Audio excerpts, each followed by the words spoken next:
Olá pessoal, estamos de volta para mais uma aula de ciência. Essa é a nossa aula de número 8. Aqui nós temos como tema central as evidências da evolução dos seres vivos. Nós vamos ver as principais evidências que fazem a ciência acreditar que os seres vivos eles podem evoluir. Então vamos começar. Primeiro nós vamos ver aqui algumas diferenças entre as ideias de Lamarck e Darwin.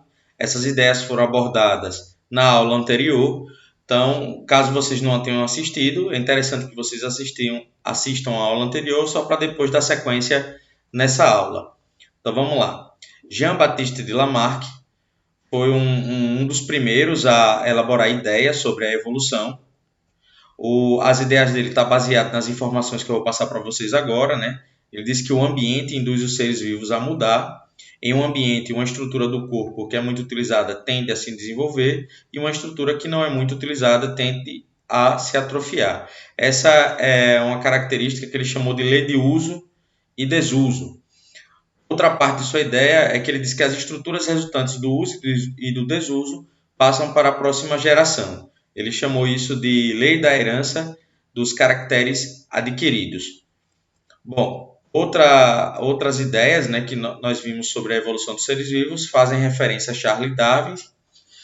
Ele diz que os indivíduos com características mais favoráveis a determinada condição ambiental têm mais chance de sobreviver e de se reproduzir. Indivíduos com características favoráveis tendem a produzir número maior de descendentes que poderão herdar essas características, certo? Seria as ideias de Charles Darwin. Ele disse também que as espécies atuais surgiram de espécies ancestrais que se modificaram ao longo do tempo. Então, tá aí as principais características das duas ideias, né? Das ideias de Lamarck e das ideias de Charles Darwin.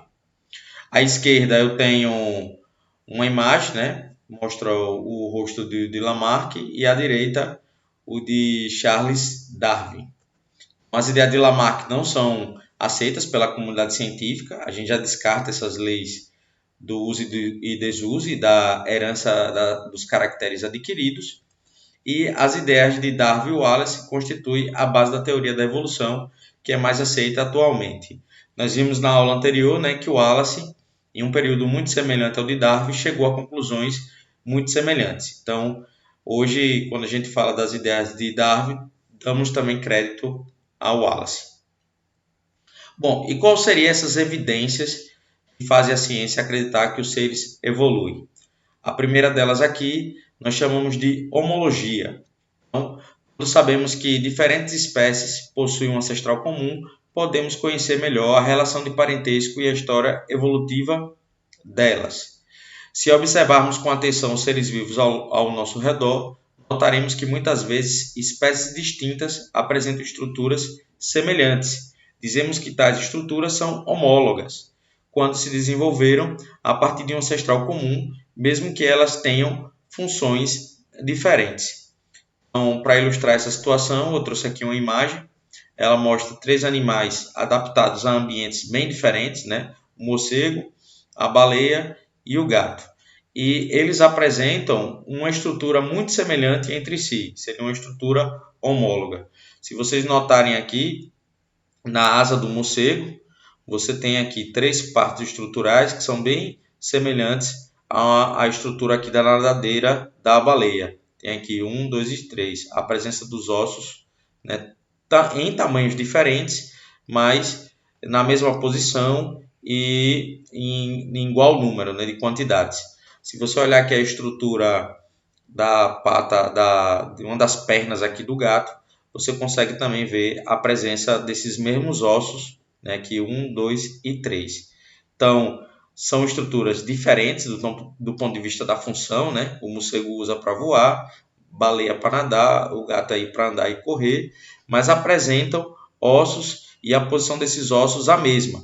Então, isso sugere que esses órgãos sejam homólogos e, em algum momento, esses animais teriam aí um ancestral comum, que deu origem a esses seres que são diferentes hoje, certo? Isso seria uma forte evidência da evolução dos seres vivos. Bom, outra evidência estudada pela ciência são os fósseis, né? A observação dos fósseis nos possibilita conhecer a grande variedade de espécies que já foram extintas e como diferentes grupos de seres vivos se modificaram ao longo do tempo. Por meio de sua análise, podemos investigar o parentesco entre os seres vivos extintos e os atuais.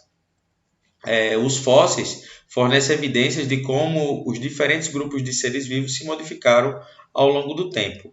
A gente consegue perceber seres que guardam muitas características semelhantes a esses fósseis e outras que nem tanto. Mas é através deles que a gente consegue traçar uma possível evolução entre os seres vivos. Aqui eu trouxe alguns exemplos dessa situação. A foto da esquerda, eu tenho um fóssil de uma ave ancestral e ela tem estruturas que são semelhantes às aves atuais, e esse fóssil ele consegue mostrar uma possível evolução entre esses seres. Já na imagem da direita, eu tenho o fóssil são crânios de hominídeos. Eles são hominídeos diferentes, dá para perceber que as estruturas têm diferenças perceptíveis, mas também dá para perceber que eles têm muitas semelhanças entre si. Então aqui também sugere uma possível evolução entre esses seres vivos. Então, analisando cada um desses fósseis, a gente consegue traçar aí características semelhantes e ir percebendo a evolução ao longo das gerações até chegar nas espécies atuais. Aqui eu trouxe outros exemplos de fósseis. À esquerda eu tenho um fóssil de dinossauro, né? Geralmente são fósseis muito curiosos, chamam a atenção das pessoas, e eles mostram seres que são bem diferentes dos seres que vivem atualmente, mas mesmo assim nós conseguimos ainda traçar algumas semelhanças entre eles. Já do lado direito eu tenho um fóssil de seres de vida marinha. Eles não existem atualmente, mas também carregam características semelhantes aos seres atuais. Bom, pessoal, outra evidência da evolução dos seres vivos são os estudos genéticos que são feitos atualmente. Então, os estudos genéticos também nos permitem compreender as relações de parentesco entre diferentes espécies, visto que espécies que apresentam parentesco mais próximo compartilham um maior número de genes. Eu trago aqui um exemplo, que é o exemplo dos fungos. Os fungos, inicialmente, eles eram considerados parentes das plantas, e hoje a gente sabe que, do ponto de vista genético, eles são mais próximos dos animais do que das próprias plantas. Então, eu tenho uma imagem aqui para ilustrar esses fungos. Eu tenho aqui fungos cogumelos, tenho aqui fungos orelha de pau, fungos bolores também. E a ideia de como eles estão presos aqui em uma superfície, né, estão presos aqui, alguns cientistas acreditavam que eles guardavam características semelhantes às plantas, né? Mas hoje, com os estudos genéticos, entendendo sua estrutura genética, a gente sabe que eles são mais próximos dos animais do que das próprias plantas. Então está aqui outra forma de evidenciar a evolução dos seres vivos, que é através desses estudos genéticos. Então, à medida que a genética foi evoluindo, foi fornecendo mais evidências, e a partir daí a gente conseguiu traçar também algumas semelhanças genéticas entre os seres vivos. Bom, pessoal, na aula anterior foi abordado o conceito de seleção natural, que é essa força da natureza que consegue forçar os indivíduos a se adaptarem, né? Os que conseguirem se adaptarem têm mais chance de sobrevivência, os que não se adaptarem vão morrer, e através dessa adaptação, ao longo de várias e várias gerações, a gente consegue perceber várias características sendo mudadas e várias espécies novas sendo produzidas. Mas existe também, além do conceito de seleção natural, o conceito de seleção artificial. E aqui ele seria produzido pela ação do ser humano. Então, é o processo de cruzamento conduzido pelo ser humano com o objetivo de selecionar características desejáveis em animais e plantas. Essas características podem ser, por exemplo, um aumento da produção de carne, leite, lã, seda ou frutas. Para esse fim, foram e são produzidas diversas raças domésticas, como cães, gatos, pombos, bovinos, peixes e plantas ornamentais. é uma seleção em que a luta pela vida ou seleção natural foi substituído pela escolha humana dos indivíduos que melhor atendem os seus objetivos. Então, é uma evolução também, mas provocada pela ação do homem. Então, aqui ela é chamada de seleção artificial. Como exemplo, eu trago as diversas raças diferentes de cães.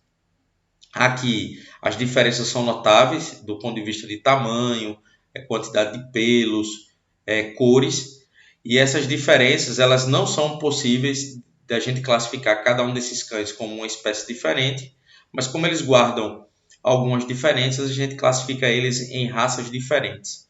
E aqui seria um exemplo da onde a ação do homem conseguiu produzir ao longo de várias gerações raças com características diferentes. Bom, a ação do homem também ela consegue produzir características diferentes em indivíduos, às vezes de uma forma não proposital. Então tem aqui, o uso contínuo de produtos químicos no combate a insetos age como uma seleção artificial. Claro que essa não é uma ação proposital do ser humano. Se a gente está usando um inseticida para combater um produto químico, para combater um inseto, a gente quer que ele morra, certo? A gente não está esperando que ele evolua e apresente características novas. Mas essa ação de estar usando esses produtos químicos pode, em alguns casos, estar produzindo novas características em alguns indivíduos como insetos. Então tem aí, populações mais sensíveis morrem, mas alguns indivíduos resistentes sobrevivem e passam essa resistência a seus descendentes. Então está aqui uma situação onde eu abordo o uso de produtos químicos. Na primeira folha aqui eu tenho vários insetos, eles são da mesma espécie, mas esse vermelhinho aqui ele nasceu imune à ação aqui do produto químico, do inseticida. Ele tem resistência, ele é menos sensível à ação do produto químico. Então, o produto químico é usado, a grande parte da população de insetos que não tem essa resistência morre, e aqui sobrou o que é resistente e alguns indivíduos que não seriam resistentes, certo? Isso aqui numa primeira geração. Digamos que esses seres aqui se reproduziram e os seus descendentes geraram essa geração aqui nessa folha, seriam os descendentes. Veja que já tem um número maior de indivíduos que são menos sensíveis à ação do produto químico. Aí aqui você atua de novo com o inseticida, o mesmo inseticida do início, o mesmo produto químico. Você consegue matar a maior parte dos que são sensíveis a esse produto químico e os que são resistentes sobrevivem. Então veja que aqui você tem um número bem maior de indivíduos resistentes do que no início. Se você tiver uma nova geração desses indivíduos, com certeza a grande maioria dos descendentes vão ser resistentes a esse produto químico. Então aqui você conseguiu produzir, através da seleção artificial, uma população nova de insetos que é resistente a esse inseticida, resistente a esse produto químico, certo? Bom, pessoal, essas foram as informações da nossa aula. Ela é uma aula complementar da aula anterior. Aqui eu deixo as atividades do livro, da unidade 5, do capítulo 2. Essas atividades estão na página 151 e 152, certo? Eu espero que vocês tenham gostado. Um abraço. Tchau.